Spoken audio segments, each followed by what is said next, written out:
Assalamualaikum warahmatullahi wabarakatuh. Bagaimana kabar anak-anak pada pagi hari ini? Pak Budi harap kalian beserta keluarga selalu senantiasa diberi kesehatan oleh Allah Subhanahu wa Ta'ala. Bagi anak sebelum itu perkenalkan, Bapak merupakan guru baru kelas 4A. Nama Bapak Nur Huda, bisa dipanggil Pak Huda, yang insyaallah membersamai kalian dalam belajar pendidikan agama Islam dan budi pekerti di kelas 4A ini. Bagi anak, sebelum kita masukin materi, ingat ya, materi pada hari ini pelajaran ke-6 di awal semester kedua, yaitu mari belajar Quran surat Al-Maidah, Al-Maun, dan Al-Fil. Sebelum kita mulai belajar, mari kita berdoa terlebih dahulu ya. Dan sesuai dengan harapan, semoga ilmu yang kita dapatkan hari ini barokah dan manfaat. Ta'awud bismillah bersama. A'udzu billahi minasyaitonir rajim. Bismillahirrahmanirrahim. Raditu billahi rabba wa bil islami dina wa bi Muhammadin nabiyyan wa rasula. Rabbi zidni ilma warzuqni fahma. Amin ya rabbal alamin. Bagi anak, kita masuki pertama surat Al-Maun. Kalau dicatat ya, bersabkan alat tulisnya. Surat Al-Maun merupakan surat yang ke-107 dalam Al-Quran, yang terdiri dari 7 ayat. Surat Al-Maun ini diturunkan di Mekah, atau disebut surat Makkiyah, surat yang diturunkan sebelum Nabi hijrah. Al-Ma'un artinya barang-barang yang berguna. Surat Al-Ma'un anak-anak ini berisi tentang beberapa sifat orang yang mendustakan agama dan ancaman terhadap orang yang melakukan sholat dengan lalai dan ingin dilihat oleh orang lain atau riya atau pamer ya. Mari kita baca dulu surat Al-Ma'unnya. Ta'awud bismillah bersama. A'udzu billahi minasyaitonir rajim. Bismillahirrahmanirrahim. Ara'aitan ladzi yukadzibu bid-din fadzalikan ladzi yad'ul yatim wa la yahuddu 'ala ta'amil miskin fawailul lil musallin alladzina hum 'an shalatihim sahun alladzina hum yura'un wa yamna'una al-ma'un. Kita baca artinya anak-anak. Pak ulangi lagi ya bacaannya, diperhatikan panjang pendeknya ya. Bapak baca satu lagi beserta artinya. Ara'aitan ladzi yukadzibu bid-din. Tahukah kamu orang yang mendustakan agama? Fadzalikan ladzi yad'ul yatim. Maka itulah orang yang menghardik anak yatim. Wala yahuddu 'ala ta'amil miskin. Dan tidak mendorong memberi makan orang miskin. Fawailul lil musallin. Maka celakalah orang yang salat. Alladzina hum 'an salatihim sahun. Yaitu orang yang lalai terhadap salatnya. Alladzina hum yura'un. Yang berbuat riya. Wa yamna'una al-ma'un. Dan enggan memberikan bantuan. Ya, dari ayat ini anak-anak kita bisa melihat siapakah yang dikatakan orang mendustakan agama itu. Yang dikatakan orang yang mendustakan agama yaitu orang yang menghardik anak yatim, memperlakukan jelek pada anak yatim. Siapa anak yatim itu? Anak yatim adalah orang yang belum balik, yang ditinggal ayahnya atau meninggal. Ya.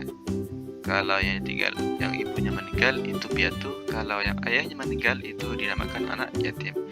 Anak yatim ini anak-anak kedudukannya sangat dekat Rasulullah di akhirat nanti. Ibarat jari tengah dan jari telunjuk. Coba lihat tangan kalian, seberapa dekat tangan telunjuk dan jari tengahnya. Dekat. Itulah besok di akhirat nanti kedudukan ayat yatim bersama Rasulullah, dekat sekali. Maka dari itu kita dari ayat ini dianjurkan tidak boleh menghardi anak yatim, memperlakukan anak yatim, tidak boleh. Justru kita saat ini harus bisa memotivasi kita untuk lebih dermawan pada anak yatim. Ya, makanya kalau ada di daerah-daerah kalian ada santunan anak yatim, itu bentuk salah satu cara kita menyantuni, memperlakukan baik pada anak yatim. Dan siapa yang kedua yang dikatakan mendosakan agama, yaitu memberi makan orang miskin. Ya, ini terlihat dulu pada zaman Rasulullah, Abu Sufyan namanya.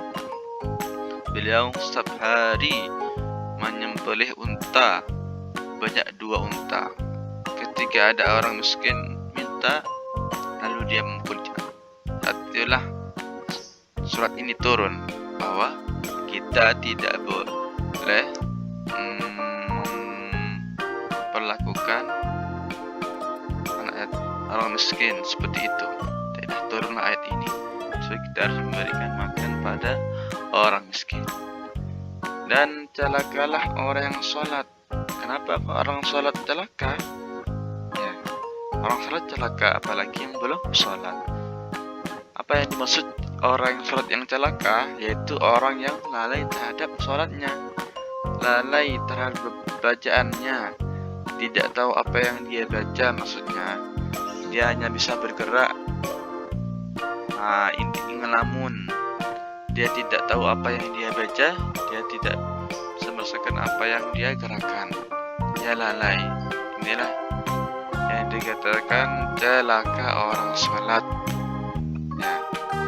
Yang berbuat riya atau pamer. Orang ingin melakukan sesuatu, ingin dipuji orang lain atau ingin dilihat orang lain,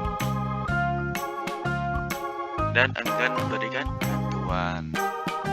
Saat pandemi ini kalian harus bisa-bisa ya, kalau mempunyai rezeki lebih bisa disalurkan untuk bantuan pada orang yang membutuhkan. Bisa dipahami anak-anak ya, Al-Ma'un ya. Selanjutnya kita akan masuk surat Al-Fil. Surat Al-Fil merupakan surat ke-105 dalam Al-Quran.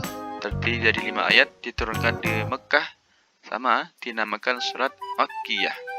Nama Al-Fil diambil dari ayat pertama yang berarti gajah. Surat Al-Fil ini anak-anak mengemukakan cerita pasukan bergajah dari negeri Yaman yang dipimpin oleh Abrahah yang ingin meruntuhkan Ka'bah di Makkah. Baik, kita baca anak-anak basmalah yang artinya langsung ya. A'udzu billahi minasy syaithanir rajim. Bismillahirrahmanirrahim. Alam tara kaifa fa'ala rabbuka bi ashabil fil. Alam yaj'al kaidahum fi tadlin. Wa arsala 'alaihim tayran ababil. Tarmihim bihijaratin min sijjin. Faja'alahum ka'asfim ma'kul. Baik, kita akan menuju artinya. Tidaklah engkau, Nabi Muhammad, perhatikan bagaimana Tuhanmu telah bertindak terhadap pasukan bergajah. Bukankah dia telah menjadikan tipu daya mereka itu sia-sia? Dan dia mengirimkan kepada mereka burung yang berbondong-bondong, yang menempari mereka dengan batu dari tanah liat yang dibakar, sehingga mereka dijadikannya seperti daun-daun yang dimakan ulat. Ya, dari ayat ini anak-anak, surat Al-Fil ini diturunkan saat Rasulullah lahir di muka bumi. Dan pada saat itu juga ada seorang raja besar di Yaman yang bernama Abrahah bersama 60.000 pasukan tentara gajah ingin menghancurkan Ka'bah. Ketika Abrahah bersiap untuk masuk ke dalam kota, Allah mengirimkan burung-burung kecil, burung ababil. Terlihat burung-burung yang membawa batu kecil dari neraka, anak-anak batunya, dan melemparkan ke pasukan tersebut sehingga Abrahah terbunuh dengan mengganaskan. Bayangkan, batu kecil yang panasnya luar biasa, yang itu menempel kulit gajah langsung melebur, anak-anak.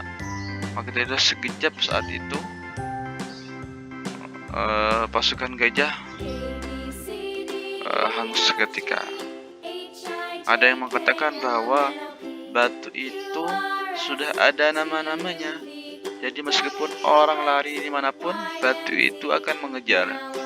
Ada yang bilang seperti itu. Ulama terdahulu, ulama-ulama mengatakan bahwa batu kecil itu sudah ada namanya dituju. Jadi ketika pasukan itu lari kemanapun, sembunyi dimanapun, batu itu akan mengejarnya sampai bunuh para pasukan gajah. Ya, bisa dipahami untuk sampai ini ya. Bagi anak, mungkin itu yang Bapak bisa sampaikan. Semoga bermanfaat. Mohon maaf apabila ada salah kata. Jika ada yang belum paham, bisa ditanyakan di grupnya. Ya, mohon maaf. Akhiran, wassalamualaikum warahmatullahi wabarakatuh.